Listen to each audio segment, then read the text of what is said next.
प्रहार करो। आओ, मेरा प्रहार संभाल नहीं पाओगे। आओ,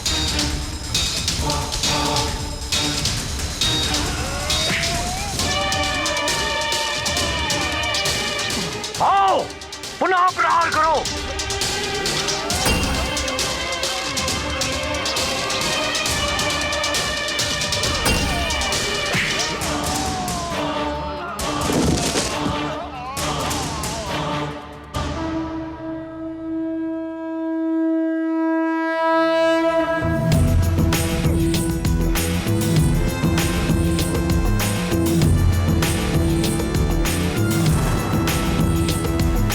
पिताश्री,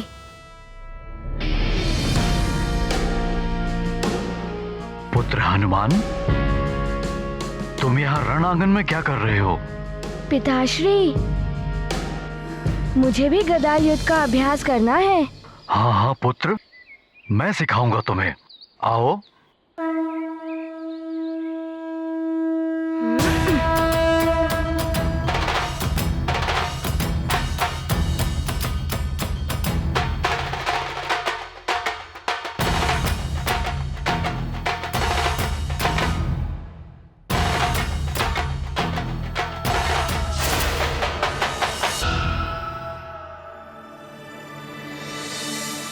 क्या हुआ पुत्र?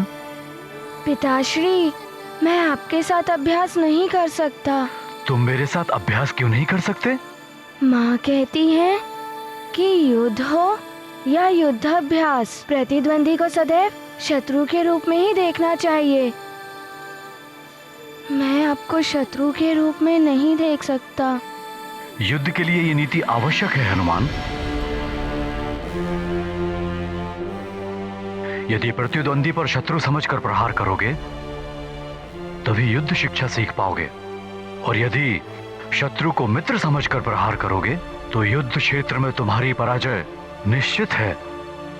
आओ, मेरे साथ अभ्यास करो। जी पिताश्री।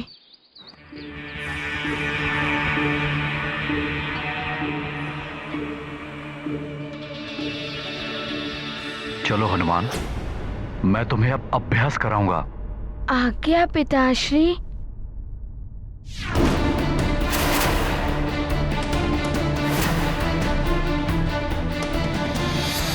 बल बल बल बल।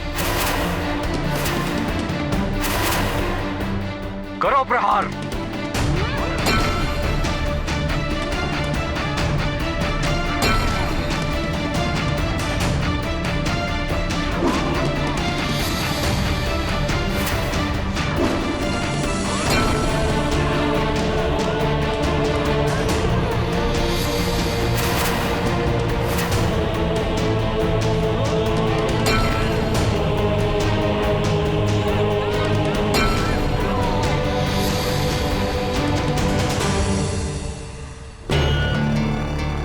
क्या हुआ हनुमान? प्रहार क्यों नहीं कर रहे हो? अपनी माँ की बात स्मरण करो और प्रहार करो। युद्ध हो या युद्ध का अभ्यास, प्रतिद्वंदी को सदैव शत्रु के रूप में देखो।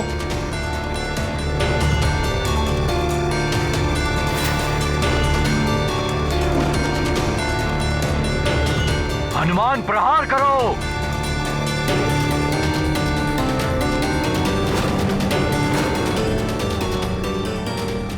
पूरी शक्ति के साथ प्रहार करो। जी पिताश्री। अब संभालिए मेरा वार।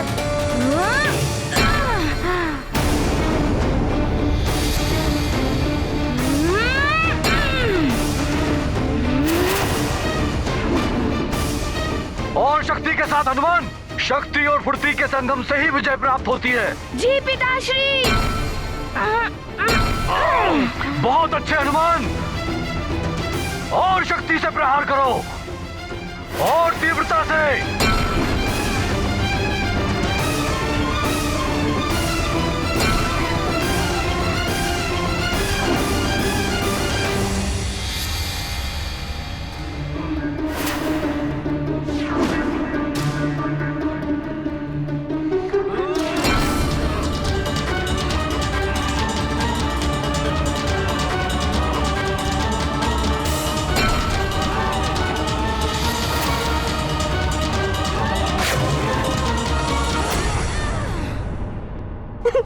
बलबला बलबल, आनंद, अति आनंद। आनंद तो बहुत आ रहा है मार्जरी का, तो क्या आती बल? किंतु अधिक आनंद तो तब आएगा जब ये प्रहार सचमुच में पड़ जाएगा। बलबला बलबल। देखते जाओ अतिबल, आगे आगे होता है क्या।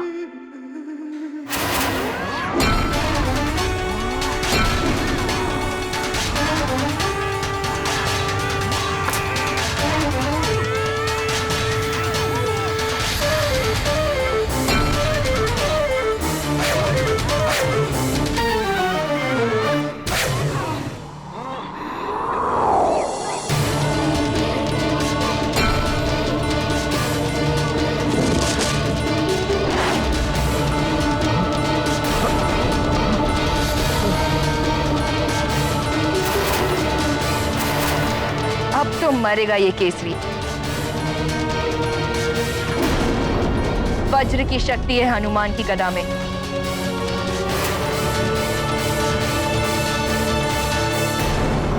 पिताश्री!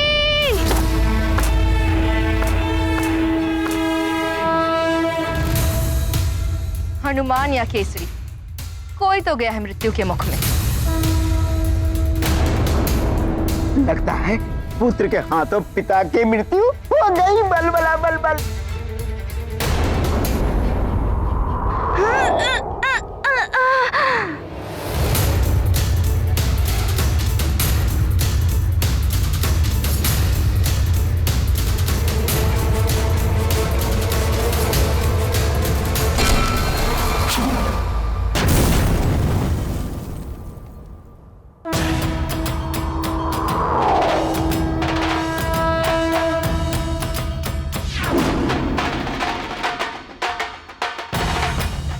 ये क्या, पुत्र ने ही फिर से बचा लिया अपने पिता को।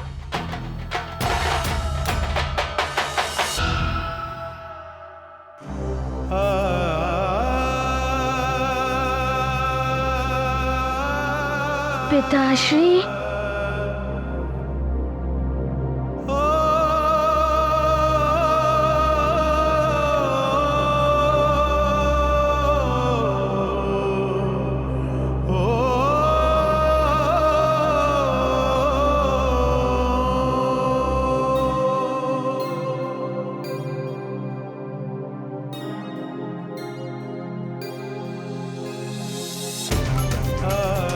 पिताश्री, मैंने गदा छोड़ी नहीं थी।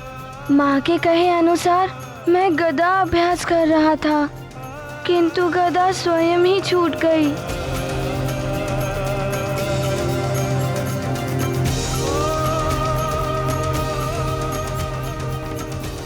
ये चाल तो विफल हो गई। कोई बात नहीं, फिर आएगा अवसर, फिर चलेंगे कोई नई चाल।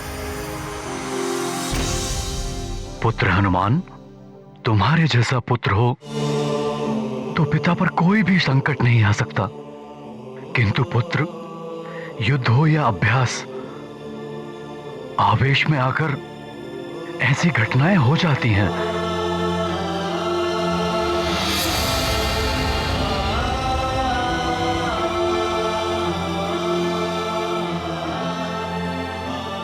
मैं तुम्हें बताऊंगा गदा कैसे पकड़नी चाहिए जिससे कि वो हाथ से न छूटे। पुत्र पिताश्री, कदाचित मैंने अधिक शक्ति का प्रयोग कर दिया था, इसीलिए ऐसा हुआ। पुत्र, तुम अतुलित बल के स्वामी हो, किंतु कहां, कब और कैसे, कितनी शक्ति का प्रयोग करना है, ये मैं तुम्हें सिखाऊंगा, ताकि गदा हाथ से ना छूटे। आओ पुत्र। जी पिताश्री। सैनिक, गदा लाओ।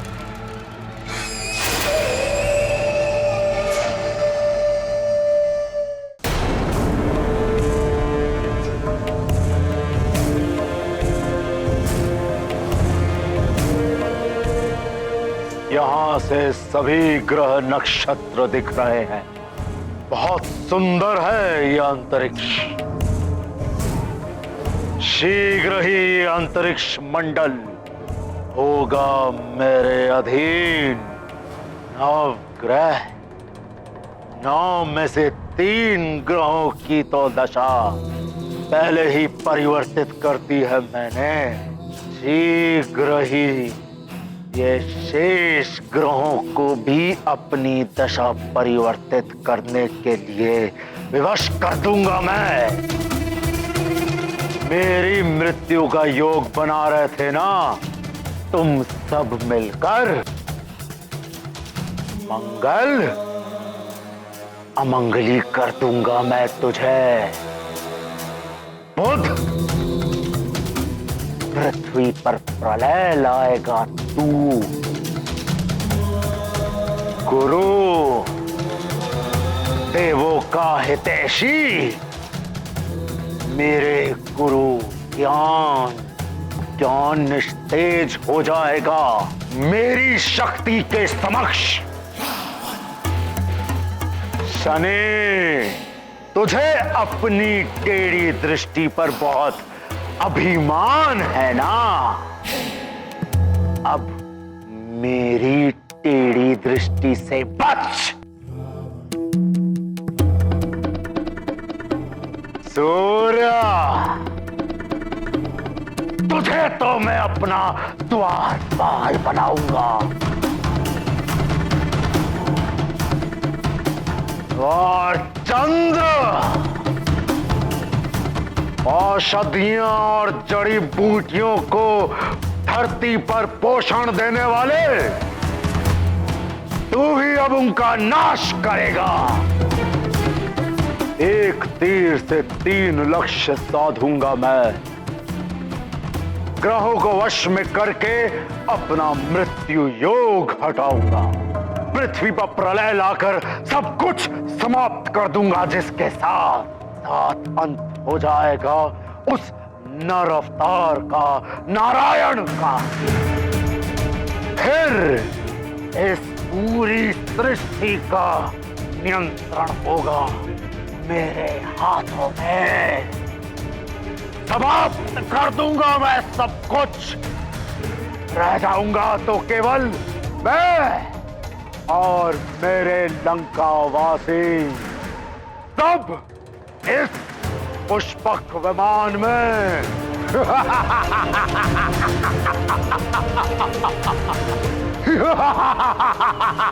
ए चंद्रा, सावधान हो जा।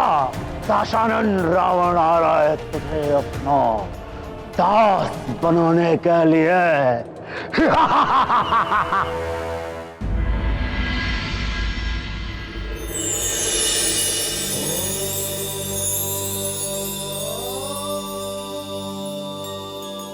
महादेव, रावण का उत्पात सीमाएं लांघ रहा है। यदि अभी उसे रोका नहीं गया तो अनर्थ हो जाएगा।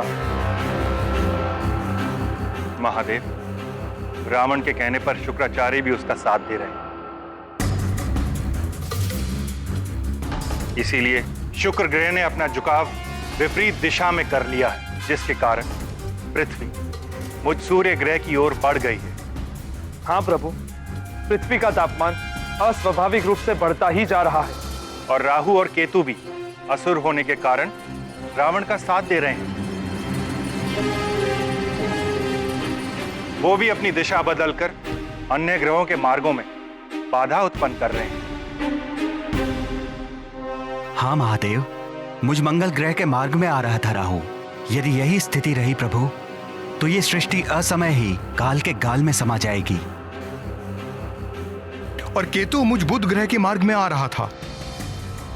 देवेश्वर, रावण आपका भक्त है, अब आप ही उसकी इस विनाश लीला को रोक सकते हैं। देवाधिदेव, कुछ करिए, रोकिए रावण। वो चंद्र ग्रह की ओर बढ़ चुका है। महादेव, कुछ कहिए, हम सब बड़ी आशा लेकर आपके पास आए हैं।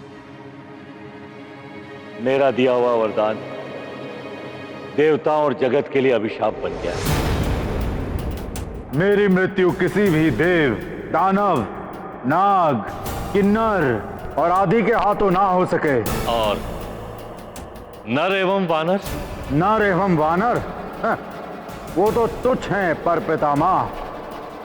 उन्हें छोड़ सबसे अन्य अवध्य होने का वरदान चाहिए मुझे। तथास्तु। रावण ने नर एवं वानर दोनों से सुरक्षा पाली है। वो अपने मायावी सुरक्षा कवच के कारण अब वो सबसे अवध्य हो गया है। देवों, दिया हुआ श्राप और वरदान कभी वापस नहीं होते, इसलिए मैं विवश हूं। आप सबकी कोई सहायता नहीं कर सकता।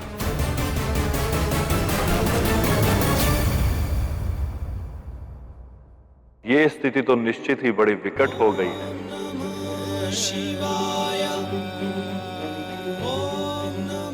यदि प्रलय मच जाती है और रावण अपने पुष्पक विमान के द्वारा अपने परिजनों के साथ सुरक्षित बच जाता है,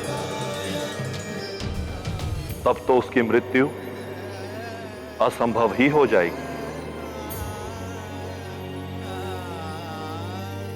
हाँ देवेश्वर, केवल आप ही रावण को रोक सकते हैं। देवों, विधि के विधान को कोई नहीं बदल सकता।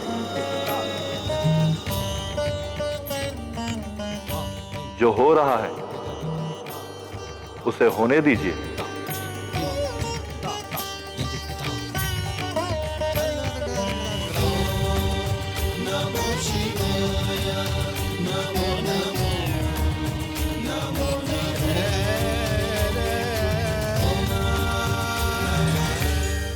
इस बार तो दोनों बच गए, किंतु दोनों के मस्तिष्क में विकारों के बीज तो बो ही दिए हैं मैंने। और एक दिन ऐसा आएगा ही जब ये विकार ही पिता पुत्र को एक दूसरे का शत्रु बना देंगे। किंतु लंकेश ने अपना कार्य आरंभ कर दिया है, इसलिए सबसे पहले आवश्यक है हनुमान को भवन में ही रोके रखना।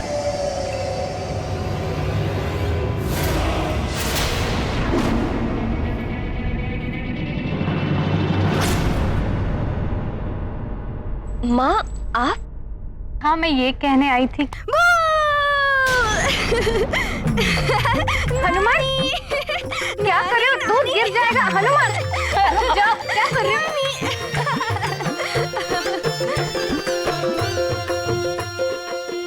हाँ, आप कुछ कह रही थी? हाँ, मैं वो कहने आई थी। ओहो, देखो, मुझे भुला दिया तुम। आप भी भूलने लगी है? ये लो, मेरे लिए कठिनाई और बढ़ गई है। आप भी भूलने लगी हैं और माँ भी भूल जाती है। नटखट हो गया है बहुत हनुमान। देखिए ना माँ, क्या भूलती हूँ मैं? आप चलिए माँ, मैं आपको बताता हूँ। पहले दूध तो पी लो।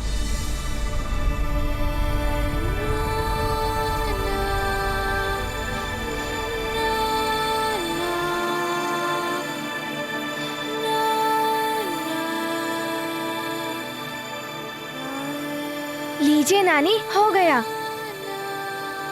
अब चलिए माँ। अरे पर बताओ तो, बात क्या है? माँ पहले बैठिए।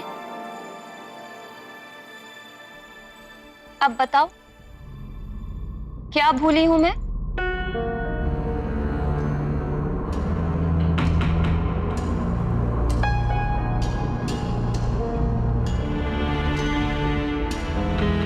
माँ,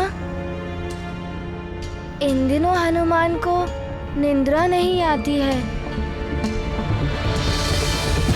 क्योंकि हनुमान की माँ उसे लोरी सुनाना भूल जाती है।